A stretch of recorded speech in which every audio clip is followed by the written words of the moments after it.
You're listening to Deliberate Living, a podcast that inspires, empowers, and encourages listeners to live life more authentically. My name is Holly Priestley, and I'm a full-time nomad who has been living in my 1997 Ford van for more than a year. I travel the United States with my dog, learning how to live with more authenticity. I explore different ways people choose to ditch the prescribed life we've all been sold and live on their terms, finding freedom and happiness however they choose.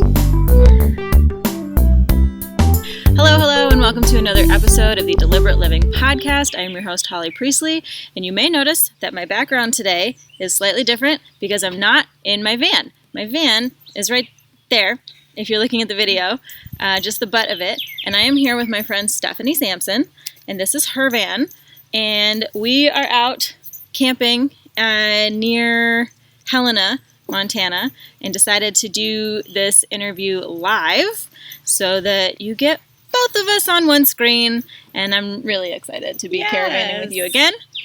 So for the folks who don't know you, a little bit of your background, who you are. So I'm Stephanie, and I've been full-time in my van for just over a year. I've had the van for 2 years. The first year was long weekends, every weekend, vacations as much as I could, etc., and building it out 3 times. So, oh my God. Couldn't decide what I liked, so I just kept redoing it. That's so much work. So yeah, been a little over a year, full-time. I'm a nomad that works from the road. So yeah, this is my life. That's awesome. Stephanie and I met earlier this year at the Rubber Tramp Rendezvous, which if you are a common listener of the podcast, you've heard me speak about before. And we've caravanned together a few times since then. And this is the first time it's actually just been the 2 of us and our 3 dogs, because it's never just the 2 of us. Never, yeah. So Stephanie, you said that you've had the van for 2 years and you've been living in it for a year full time. Before you made that leap from like the time when you bought it and built it out to the time when you decided to go full time, what held you back in that first year? So I had bought the van. Well, to back up a tiny bit before that, I have had this plan of a nomadic life for years. Yeah. It's always been a dream of mine. I've always said someday. You know how someday goes. Oh, I sure do. It never happens. It's not a day of the week. That's the dad joke. Yes, exactly. So I had been dreaming about it, had seen some banners, and realized that was the way to make this dream a reality. But I still didn't have a plan in place of how to make that happen. Right. A plan in terms of? Well, just like I kept saying, when my lease is up, or when my car is paid off, or, etc. And then I had bought a Subaru and had started traveling in that, like just on the weekends down to Moab or whatever. I'm based out of Utah. And so I had met a vanner that was down in Moab at the time. He and I were talking. He was showing me his van, and I was doing the whole someday thing. Yep. And he kind of put me up against mentally against a wall and said, "What are you doing right now to make this a reality?" He gave you a little tough love, a little that stranger tough love. Yes, exactly. So I kind of sat in my car that night, and I was, looking at the stars thinking, what am I doing right now? And how can I make this a reality? And one of the things he had pointed out is, how long are you going to pay on the Subaru before you buy what you actually want, which is a van? Yeah. And I was like, well, I guess a couple of years. And he's like, so you're going to lose that money anyway. Why not just trade it in for a van right now? And then, at least you'll have your van. So 2 weeks later, I bought Vanna White. I rolled over negative equity from my Subaru, but I had the van. Yep. And then everything started to fall into place the minute I pulled that first trigger. Yeah. It's interesting how that happens. Like, you have to take the first step, but then more often than not, in any kind of life transition you want to make, if you just like take the first step, then it's like things magically fall into place. Absolutely. And, I mean, there's a lot of, back and forth about why that might be, but the fact is that it remains, and you take the first step, and then things just kind of line up. Well, I'm really a proponent, and I believe that the universe provides what you believe it will provide. Yeah. You don't need to know how. You just need to believe that it will happen. Yeah. But by holding back and not actually doing anything toward your goals, you're not actually believing that it can be a possibility. So the minute I bought the van, the universe was like, okay, you're serious. Now let's make this happen. So I had just signed a lease on an apartment a couple months before that. So I still had 8 months on the lease or whatever. But when I bought the van, my aunt who builds stuff, she's just a, amateur builder, but she's got all the tools. Yeah. Said, hey, I would love to help you build out this van. I have a tiny house in my backyard. Why don't you move into the tiny house?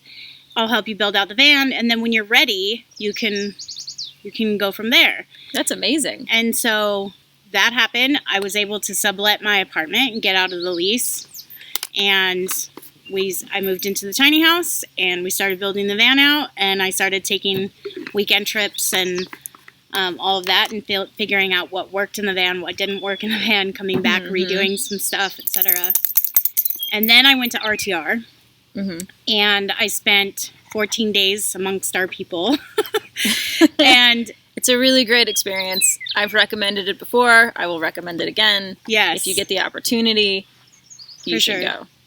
And then I came back from that trip saying, okay, I have a fire under my butt. I'm going to make this happen. I'm going to be full-time. Yeah. But now I had a payment on the van. I had bills that still had to be taken care of. And I was afraid to jump out into the world without any source of income. Right. And what was your previous job? I was an admin for a large payroll company. So you had to show up to an office. Yes, so I had to go to an office, and that was the other thing is no matter how much I negotiated, I couldn't get them to just let me go work from the van. They were pretty dependent on me being in the office every day. So I had taken this course on how to find remote work. I had set up a 15-month plan of how I was going to get debt-free in 15 months so that if I couldn't find the job that would allow me to go out, at least I would have no bills. That's amazing. Other than, food and gas. Yeah. Right? What a cool plan. Yeah. So, I was like, I can't travel anymore in the next 15 months because I need to put all this money toward paying off the van. Yeah. Getting debt-free, etc. But I had a plan. I had a budget. I was sticking to it. Then I took this course. Yeah.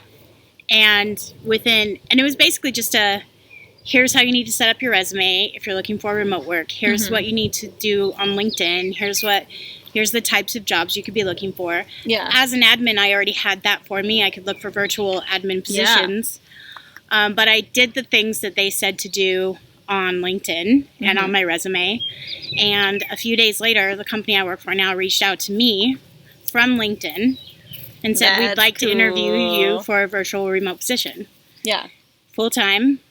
I'm technically working right now, so so it's very flexible, which is super awesome. And I'm actually making more now than I did in a stick and brick office, and I have the freedom to travel full time. That's awesome. So my 15-month plan of getting debt free kind of went out the window because I was like, well, I don't have to worry about that as much right now. And I went full time 2 months later. So that's awesome. Basically a full year ahead of the plan. Yeah. Because things fell into place. Yeah. Right. That's awesome. I talk about LinkedIn a lot on my website, but not a lot on the podcast. So I will include some links in the description to some of the content that I have about LinkedIn, because I do think that it's an underutilized resource for a lot of people, especially people who want to kind of break the mold, because LinkedIn is a very I don't know, it has kind of a structured stereotype to it that people use it who want to climb the ladder or found a startup or find investors for their startup or things like that. It has a very corporate-y feel, but you can actually, I use it a lot, and I'm a freelancer, and you use it, and that's how you even got your job. You didn't apply for it. They reached out to you. LinkedIn is a very underutilized resource. Yeah. And y'all should be on it. Well, in fact, when you get on it, come connect with us. Yeah, for sure. We're nice. The fact is, too, is recruiters are basically putting bots out there to search LinkedIn for specific keywords. So that's all I had to do is change my LinkedIn to include virtual and remote, those two words. Yeah. And then my company's recruiters just happened to, right around the same time, search in my area for remote virtual assistant, and my name popped up. Like magic. Yeah. Things just line up in the world. But if I hadn't done those things to my LinkedIn, I would not have the job that I have now, and I probably would still be working toward my 18-month plan or whatever it was. Yeah. You know? So in the first 2 months of moving into the van full-time, you had just gotten this new job and were figuring out how to live in a van and do things remotely, and, you know, your company was going through the growing pains of hiring a bunch of remote virtual assistants. What were those first, like, few days or weeks like when you first were doing it full-time and you're like, oh, shit. What were those like? When I got the job, I decided, since I had a good idea of what I would be doing, but I wasn't 100% sure. Mm-hmm. And since I had a tiny house, stick and brick that I was living in at the time, I figured I would kind of see how things went with the job for the first few weeks before I went out on the road and had to depend on cell signal, etc. Like that would give me a better plan to know the types of places I could go once I was working full time on the road. So that gave me a much clearer idea of like how many hours in the day I'm going to actually have to be attached, which, like I said, I have a lot of flexibility, so that's really nice. And as long as I have cell service, I can work from anywhere. Yeah. Because my job's not really data intensive, so as long as I can get voice, email, etc. But that also does mean that, especially meeting people along the road, they don't have to necessarily do an 8 to 5, and I do. Yep. So I'm dependent on cell service. I have to be in areas Monday through Friday where I have a good enough cell signal to do the things that I need to do for work. Right. For that, though, I have 2 cell phone plans that I pay for because that's just a business expense for me. Yeah. I mean, my Wi-Fi situation is I have a cell phone plan and I have a hotspot plan, and they are from different... Is there a spider on me? No! I was trying to be nice. I'll probably include that in the podcast. I was trying to be nice and take him off nicely. Well, you know, the reality of van life is that you're outside a lot, and sometimes spiders crawl on you. Yes. And so I also have a cell booster that also I consider a business expense. Yep, so mine was too. When you can see it in the video, it's on the back. That little antenna right there. Yeah, so I just got it. It's great. It does help a lot. It's not a miracle worker, but it does help. Right. Yeah. Right. So there's pros and cons to that for sure. I mean, we've been caravanning before where we'll be driving down the highway and you'll be like, I need to stop at the next rest area. Like, work came in, have to do stuff. And that's fine because we can do that and make it work. Yeah. So those first few weeks, all right, so you figured out your job and you moved into the van. Then what? So it's funny because up to that point, even though I'd given up my apartment, I had given up most of my worldly possessions, what I had left was what was in the tiny house, right? Which is still bigger than a van. Right. But even though I went full time, I still sort of had that safety net because the tiny house was still mine to use whenever I wanted to. Yeah. It was behind my aunt's house and my grandma and my aunt.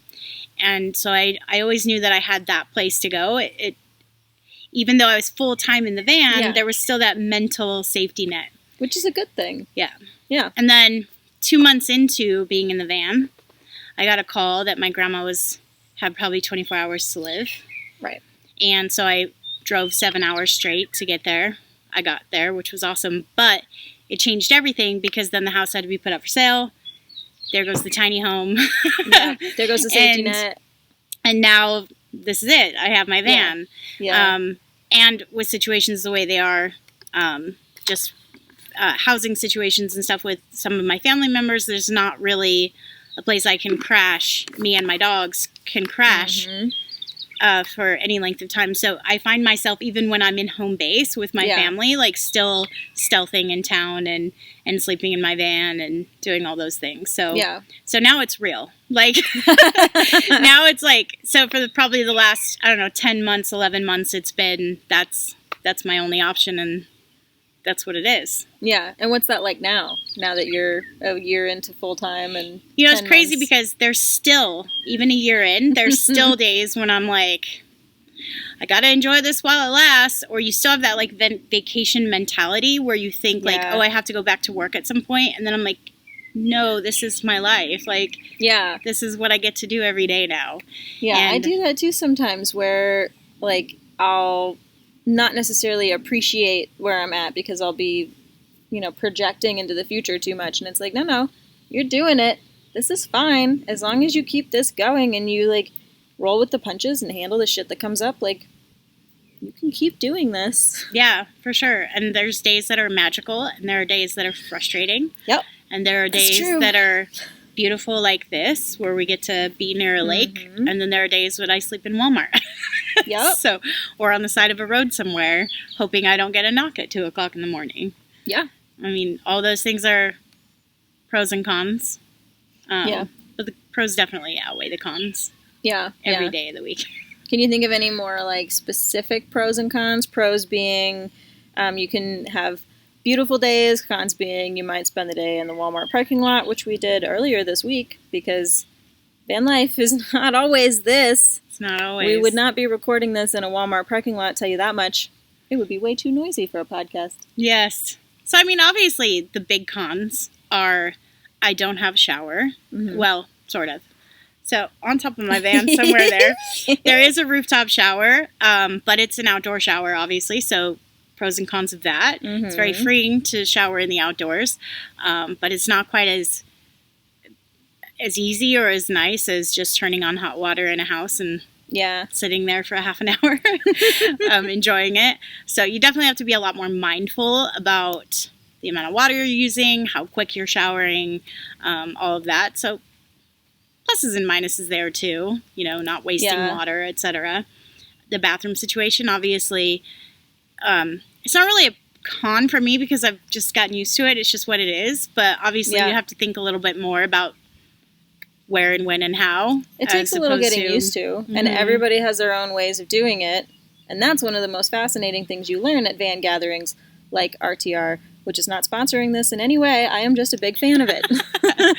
But you learn all the ways you can handle like showering and bathrooms and all of that too. Yeah. RTR, just to kind of expound on that, is anything that you need it to be. It can be just a gathering between the people that you've met along the road and you get to just hang out. Or if you really, if you're still so new in the game, there's tons of seminars and things that you can take as well. So it's really kind of cool because my first year at RTR was completely different than my second year at RTR. And my second year was a lot more of basically just this with all of my new friends that I'd met along the year that I'd been on the road and going to different gatherings. Yeah, absolutely. It can be really overwhelming and it can be really comforting. And you can learn a lot and go to all the seminars, or you can meet like-minded people and learn, through those connections that you make. And it's really cool. You're not alone on the road. Like, I'm a pretty introverted person. I don't mind being alone on the road. But it's nice to know that there's a community out there. And that's one of the best things. Like, I travel all over the western United States so far. And I know people everywhere now because vanners travel. And then also when I'm traveling, I'm meeting people along the way. And that's a really cool thing. Yeah. I think that was maybe the hardest part about COVID. Yeah. Oh, last year, my first full year in the van, we had a gathering in a different city in a different state along the west every month.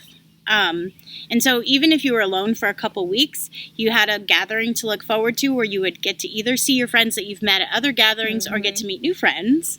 Yeah. And then after a gathering, there's always like some after party caravans kind of thing where people end up in the same area for a couple weeks at least. And so So you can be as involved or not involved as you want with that, but you're also building community and friendships along the way. Which is really important. Yeah.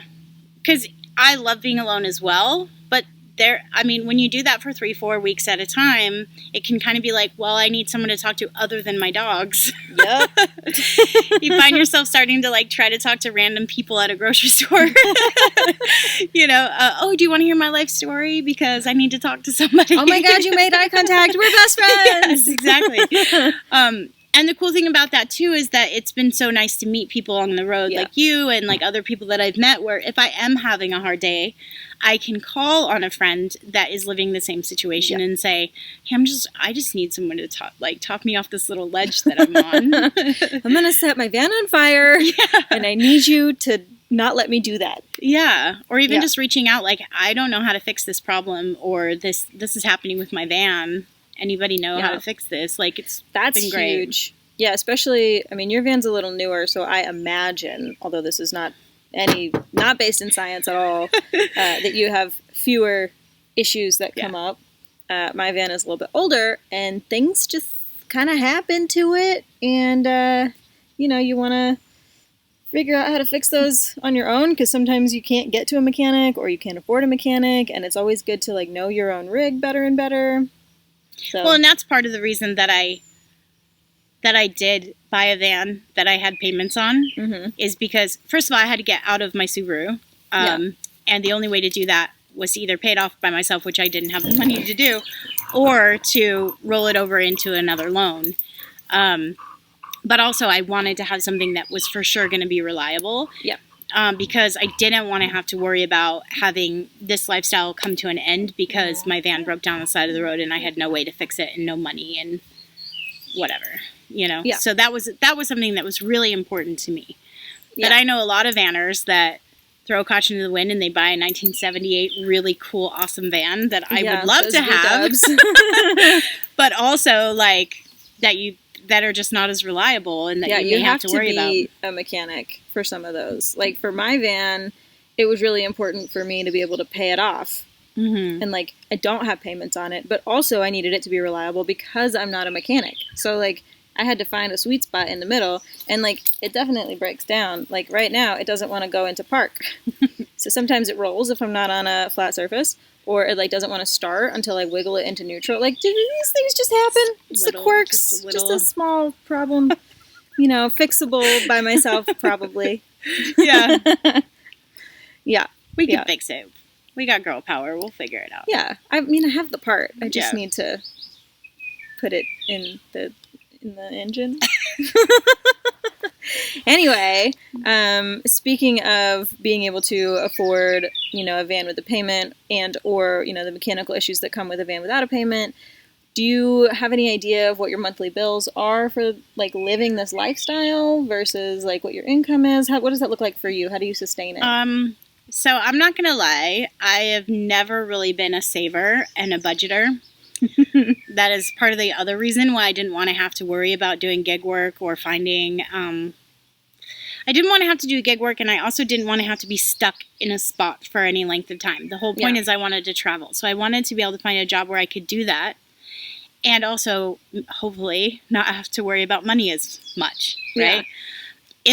If I had to take a pay cut from my last job, I would have done that because obviously I have less bills now than I did in a house, but I didn't want to have to take a pay cut where I would have to nickel and dime and worry and things like that. Mm-hmm. If I want to go out to eat, I want to go out to eat, right? Yeah. If I want to go spend $20 on a tour of an old, prison, I want to be able to do that. Yeah. So, I will say since the slowdown of COVID, I have slowed down way more than I ever did last year. Yeah. Last year I was in a new city every day. Almost every day. Yeah. And so obviously my bills were a lot higher because I was spending a lot more on gas doing that. Yeah. I was also eating out more because I wasn't like sitting and cooking and doing all those things. I also saw a ton. I did I think 8 states in just a few months last year. And these are big states over here on the western side of the United States. These are not little piddly states that you can get through in 30 minutes. Yeah. These are it takes me an entire day to drive through Utah no matter which direction I'm going. Well, and even though I was traveling faster, I wasn't traveling further necessarily. I wasn't doing 9-hour drives. I would do an hour and a half, 2-hour drive each day. So I was in a different city each day, but I wasn't skipping over whole chunks. I was trying to get as much in each state as possible. But that also led to, like I said, a lot more expenditure than now. Yeah. This year, I've been really trying to put away money. I want to take my son and his daughter to Europe. The plan was for November, but obviously that's all been thrown out the window. Who really knows? But it'll happen eventually. Yeah. So, I mean, the good thing is I have a lot more savings than I've ever had, which for if I do have a rainy day is nice. Yeah. But I would say I don't really stress about money because I don't have to. Right. And I know that I have a lot of luxury in that because a lot of vanners don't have that luxury. I'm lucky that I get paid very well to do what I do. And so, yeah, I just kind of, if I want to buy something, I buy it. And if I want to eat out, I eat out. And if I want to treat somebody to eat out, then I do that too. And we are very grateful. Yeah. Because to me, if I want to go out and I'm with somebody, I want them to enjoy that experience too. And to me, money ain't a thing. And it's not even to me, money is replaceable. Experiences are not, right? And so I think that's really important to comment on, that, it's a priority for you to have replaceable money and not have to worry about things like this. And as a result, you do have to be tethered to cell service, and you do sometimes have to stop driving in the middle of your day so that you can pull over at a rest area and get work done. These are trade-offs that we make, and your mileage may vary. The things that you need may vary. We obviously have other vanner friends who wouldn't be caught dead in cell service if they didn't have to be, and that's great for them. And who don't want to be tethered down like that either. They want to be able to go off-grid whenever they want and to be able to go do the things. There are times, there have been times after a gathering where everybody's like, we're going to go to this hot spring in the middle of nowhere for 5 days. And I'm like, see you on the other side. Yeah, maybe I could go for a weekend, but... Yeah. And there's no right or wrong way to do it. It's really just how you want to live life, and there's ways to make it work in all of the ways. Yes, for sure. Yeah. Do you know what the future of Vanna White and Steph look like? Are you planning any amount ahead? Some vanners cannot see beyond tomorrow, and some vanners are, before COVID, planning 6 months in advance. So I like to joke that I overplan to not plan at all. I don't think that's a bad thing. I think that's great. Yeah. So I have some apps that I use that help me plan waypoints along a destination. I look for things that I can do in that area, things that are up my alley, so to speak. And I kind of just get a general idea of which way I want to go. I'm sort of thinking Montana to the Dakotas, maybe down south from there. But I'm also ready to throw that plan completely out the window tomorrow if somebody says, hey, meet me in Washington, right? Yeah. I have been to the Pacific Northwest. I did that last summer. And so doing Montana and the Dakotas this summer would be something different. But also, this is my life for the rest of my life as far as I know. Yeah. So there's no rush to get to all 50 states, right? That is my plan eventually. Right. Well, at least all 48, right? 48 states, maybe Alaska. It's a long Hawaii's going to be a little harder in the van, but...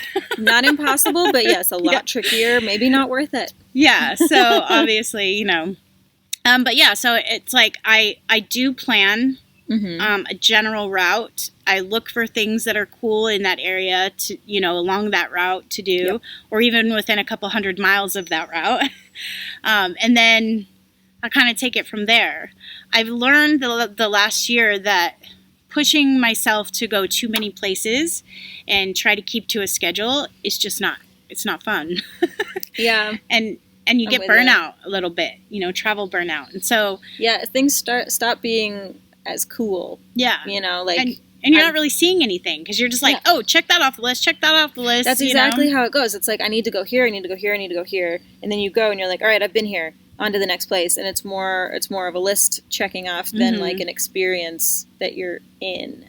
Yeah. And I think the slow travel that, COVID has more or less forced all of us to do right now is not necessarily a bad thing. I'm enjoying it immensely. But last year I was the same way. I was very driving an hour or 3 a day to, work a little bit, see what's here, drive a little bit. see what's there. Like, you know, I did the exact same thing, and I don't see, there's nothing wrong with it inherently. Right. But you also have to listen to, like, your body and your soul and what you need, and sometimes you need to slow down, and sometimes you need to fucking do a long haul day to get, you know, 4 states away, which is basically the length of the country, need I remind you. Yes. It's a lot. On the West Coast, yes. Yeah. Yeah, I mean, in the East, definitely. If you're on the East Coast, it's like you can do 4 states in a couple hours. Yeah. Yeah, depending on whether it's rush hour. Out here, it's definitely a 9-hour drive from Southern California to mid-California is 8 hours. Yeah. So, and like I said, it takes a whole day to get through Utah. It takes almost a whole day to get through Wyoming or Colorado or Montana. Yeah. I mean, yeah, the states are big out here. But Yeah. there's a lot to see, and they're really beautiful. You know, one of my favorite things to do, though, is, like, people all the time are like, but what are you going to see? Like, once you've seen the big, like, national parks and, like, then what? And I'm like, well, that's not even what I'm looking for. I'm looking for so the many weird things, like the weird things. Like in Wyoming, I did a prison tour of this old frontier prison, which was amazing. Yeah, I've heard that's really awesome, cool. and I will link to it. Yeah, and then also, like, finding the world's biggest spoon or the world's largest watermelon. Like, just stupid stuff, kitschy stuff that you see on the side of the road, but it gets you to, like, travel to areas that you may not have gone to otherwise. Yeah. And so I always look for those offbeat attractions or those things that might take me through that small little cornfield town. Yeah. That's going to be the cutest little Wallace, Idaho. I would not have gone to Wallace, Idaho, except for that it was where Dante's Peak was filmed. And I was like, sure, let's go check that out. And it ended up being one of my favorite little towns ever. It was just so cute. Everybody was so nice. And yeah. So, I think meeting new people in different parts of the country is also really cool, you know? But that requires that you... Did you get a spider too? That one scared me because it was crawling up my arm. Spider number 2 of the podcast. I think meeting all the people in different parts of the country is also a really neat thing to do. And, you know, sometimes people approach vanners with animosity, and sometimes they approach us with a lot of curiosity. I was in a tiny town here in Montana the other week, and I stopped at the gas station, not because I needed gas, because I needed a trash can, which is common. And this old guy pulls up behind me with, like, this big truck and trailer, and I'm in, like, a single pump. It's not like there's additional pumps around here. Why did he park behind me? Mm-hmm. And he comes and he knocks, and he's like, is that one of those camper vans? And he was older and couldn't hear me very well, and, you know, couldn't move super well, but he was so excited. Can I see inside? And, you know, told me this whole story about how, you know, he had been a long haul trucker for a long time, and now he has, like, a big RV, but it's so hard to find anywhere to park these dang things, like, close to cities, and he wants to get something smaller so that he and his wife can travel. And it, like, in that same town, less than 24 hours before, someone had stopped me and gotten really mad because I have out-of-state plates. And here I am bringing COVID up here to Montana with my Colorado plates, and, you know, just giving me a really hard time about it. And, like, so sometimes people approach you in a not-so-friendly way, but more often than not, I would say people are, like, curious and friendly and supportive and curious, very curious, a lot of questions. So you got to kind of be prepared for that. But I don't think it's a bad thing, because then you get to learn from them, they get to learn from you, and everybody gains something from it. I have never met a vanner that doesn't like to show off their rig. Sometimes you'll get a little bit like, well, it's messy. Yeah, but still. But I'm still happy to show it to people. You're still excited because it's something you built. Mm-hmm. It's your own. That's the cool thing about vans is everybody's van is completely a reflection of them. Yes. And everybody's van is completely different. Yes. I don't think I've ever seen 2 vans that are remotely alike. No. Even the ones that, like, look like on the outside were built by a builder or whatever. They still are very different on the inside. Yeah. But yeah, I would say I don't think I've ever had a bad experience, quite honestly, of anybody approaching my van. They were curiously excited. Yeah. Right? Or excitedly curious. Yeah. They were like, oh, or some people, if I have my door open and I'm parked somewhere and I'm working, they'll, like, look in the van. Mm-hmm. They won't approach me, but it's definite curiosity. Yeah. But I've never had any sometimes I'll even say hi, and then they'll feel like they can stop and ask me questions, because I'm excited to tell people about this lifestyle and how fun it is. Absolutely. Yeah. So on that note, what would your advice be to somebody who is van curious? So this is something I learned the hard way. Oh boy. That first year was a whole lot of figuring things out. I did not do nearly enough research before I jumped into buying a van. I had seen a vanner on YouTube or Instagram or somewhere, and I went, that's the answer. And I went out and bought a van, basically. And then I started finding more vanners and finding out about van life gatherings and RTR and things like that. I really wish that I had kept my Subaru just a tiny bit longer, still taken all the other steps that I did, but would have maybe gone to a gathering or two in a tent or in my car, met other vanners, talked to them about the pros and cons of their vans, the different styles of vans, etc. I love my van. It is my home. Yeah. But if I had it to do all over again, I would definitely be in a taller van where I could stand up. I think important to note there, if you're thinking about, if you're van curious or whatever, and you're thinking about going to a van gathering, we call them van gatherings. They're vehicle gatherings. They're people gatherings. You could show up on a motorcycle and we wouldn't care. Absolutely. So if you don't have a van, don't think that they're van only gatherings. Bring whatever vehicle you have, even a bicycle. I've seen people show up on bicycles. Yep. Just show up. Or in a U-Haul truck. Or in a U-Haul truck. People show up in U-Hauls and, Yep. A previous episode of the podcast with Nathan Beers, he talked about how he got into van life by accidentally ending up with a U-Haul for a week. And I mean, it's possible. So don't discourage yourself from going to these events and meeting the people and learning the things, even if you don't have a van yet. And he never lived in a van. He lived in a Suburban. Yeah. Yeah, that boy has not even had a van yet. And he's been at every van life gathering that I've been to. So. Yeah. So we call them van life gatherings, but they're really just gatherings of people. It's more of a mentality. It's that nomadic, people that want to be nomadic or are nomadic curious. Yeah, exactly. Etc. And then also the one thing that I did feel that I did right with my van is that I planned a layout. Mm-hmm. I built some of that layout. I basically built a platform and had some not built-in storage, etc., that I could move around, play around with. Mm-hmm. Went out, did a weekend trip, came back, went, that didn't work. Yeah. Etc. And so I did a little bit of that, of easily move aroundable stuff. Yeah, very modular. Yeah, and then I built what I thought would be my build. Mm-hmm. And I lived in that on weekends and long weekends as much as I could for a couple months, and then I figured out, well, maybe this doesn't work so well. Maybe I'm going to change this. And, with vans, once you're building stuff in a van that has to be stationary, it's not as easy as just moving stuff around. You actually have to, unbuild it and rebuild it to move things. Yeah. And then when I went full-time, I gutted the van again because I decided I really wanted to have an actual fridge, not a cooler, and I wanted to have running water. So I had to incorporate those two things. Yeah. And one of the big things for me is I really like ice and I really like ice cream, or just even having the option to have cold, frozen things, ice especially. I have to have ice in my water. So I bought a fridge that has a very large freezer. Yeah. And so I just have a 35-liter Yeti. Yeah. So there's no right way to do it. You just do it however it works for you. You customize it however you need. Yeah. But also, as she's saying, don't build it out before you have a chance to feel it out. Throw an air mattress in the back, take it camping a few times, be in it. And sometimes the space will talk to you, and sometimes your needs will talk to you, and sometimes if you have a partner, they'll talk to you.